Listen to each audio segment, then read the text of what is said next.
In today's video, I'm going to teach you how to save Google Form. The good news is that saving in Google Forms is automatic, but I'll walk you through the exact flow so you know what to expect and how to make sure your work is safe every time. First, open Google Forms in your browser.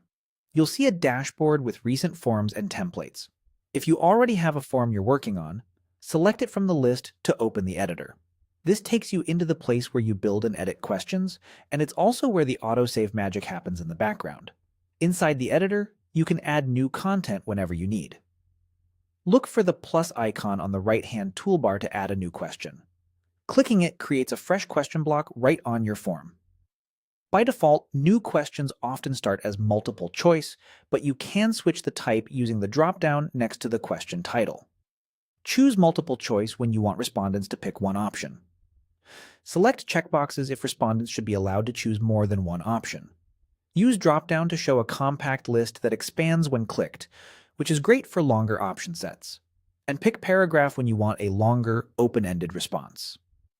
Taking a moment to choose the right type keeps your data consistent and easier to analyze later.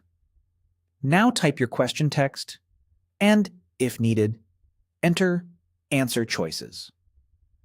As you make these edits, you don't need to click a Save button. There isn't one. Google Forms saves automatically to your Google Drive as you type. If you look near the top of the page, you'll usually see a status that changes from Saving to All Changes Saved in Drive. That message is your confirmation that everything you just did has been stored. A few tips to ensure saving goes smoothly. Keep an eye on your internet connection because autosave relies on it. If your connection drops, Forms will try to save when you're back online. It's a good habit to wait for the All Changes Saved in Drive message before you close the tab, especially after larger edits. And if you ever step away and return later, your form will reopen with all the latest changes intact, exactly where you left off. That's all there is to it. Open your form, add or adjust your questions, choose the right response type, and let Google Forms handle the saving for you. With autosave doing the heavy lifting, you can focus on crafting clear questions and collecting the responses you need.